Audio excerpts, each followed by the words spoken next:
The scale of one of the world's most sophisticated radars is breathtaking. On the edge of the desert, near Laverton in Western Australia, antennas stretch for nearly 3 kilometers.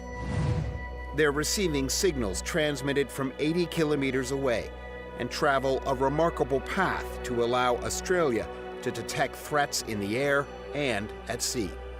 This is one of the, well, I would say the world-leading over-the-horizon radar system.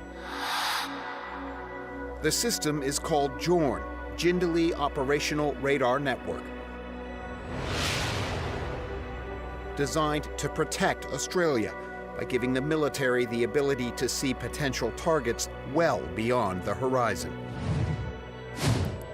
Aside from Laverton, it also operates from Alice Springs in the Northern Territory and Longreach in Queensland to give Australia unsurpassed surveillance capabilities up to 3,000 kilometers away. JORN's control center is at RAF Base Edinburgh, north of Adelaide.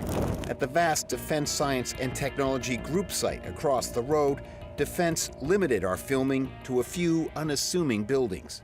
The way that these arrays are able to steer the beam in angle... Dr. Joe Fabrizio leads the research team tweaking the high-frequency radio waves that give JORN the edge. I think that the interest that there has been in JORN is a testament to the high class and high value over-the-horizon radar systems that defence and defence industry working together as an enterprise are capable of producing. JORN is recognized as a world leader in over-the-horizon radar, and Canada has taken note, announcing plans to purchase this system for its Arctic defense. In March, it inked a surprise multi-billion-dollar deal for the radar. I'm announcing that our government will be working with our long-standing defense and security partner, Australia, to build a new long-range over-the-horizon military radar system. It really is a very significant milestone. It is the biggest defence export proposed by quite some margin, and it really holds up the extraordinary things we can do in Australia when we put our minds to it and commit. On the right here we have a spectrogram showing the signals. At DSTG Edinburgh, researchers are constantly analysing the signals that allow JORN to detect targets.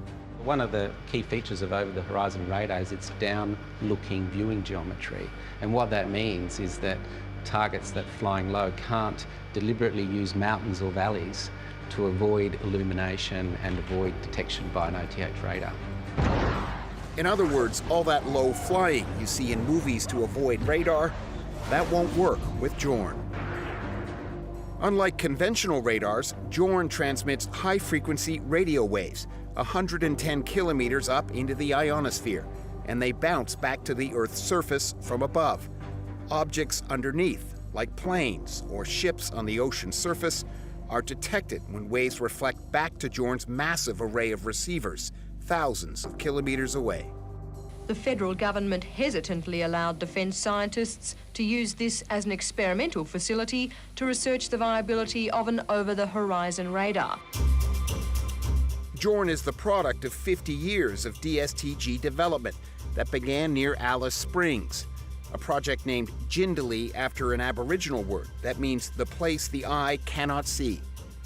Chief Defence Scientist Tanya Munro says Australia recognized early on over-the-horizon radar would be vital. JORN gives us the ability to have eyes and ears over a really large amount of sea and sky. And that is critical for Australia. It's critical for Australia because being a small nation, we need to understand where the risks to our country come from. Just days after taking office, new Canadian Prime Minister Mark Carney headed to the far north to unveil the deal. Canada has been under pressure from the U.S. to ramp up defense spending, especially in the Arctic, where its Cold War-era radar stations need to be replaced. Murray Brewster has covered defense for 20 years for Canada's CBC. It's been a few years that Canada's been in the market for this. However, the interest in Australia's system is very, very new, very new. And I mean, it is not something I've heard discussed in defense circles until virtually just ahead of the announcement. We don't need their lumber. We don't need their energy. We have more than they do. We don't need anything. Brewster believes with U.S. President Donald Trump imposing tariffs and proposing to annex Canada, Jorn had a big advantage. It's not American. The Jorn system is operational, and it's proven, and it's also Australian. And it is an opportunity, and was presented itself as a political opportunity for Canada to not wean itself off of the U.S. defense industrial complex entirely, but certainly make a political point. Canada has a record of extremely slow military procurement. It's taken so long to replace its F-18 fighter jets, it bought used ones from Australia to fill the gap until new planes arrive. But Tanya Monroe believes this time Canada intends to move much faster. While the time frame is not set in stone, it's very clear that Canada are moving with urgency because they also have some really pressing needs to be able to surveil their northern reaches across the Arctic. We are deeply committed to working with them to make sure that they can have a system that meets their needs. Canada can't afford to wait. With climate change impacting the Arctic, it is more accessible to potential threats. And a radar from the red dirt transferred to snow and ice will help detect them.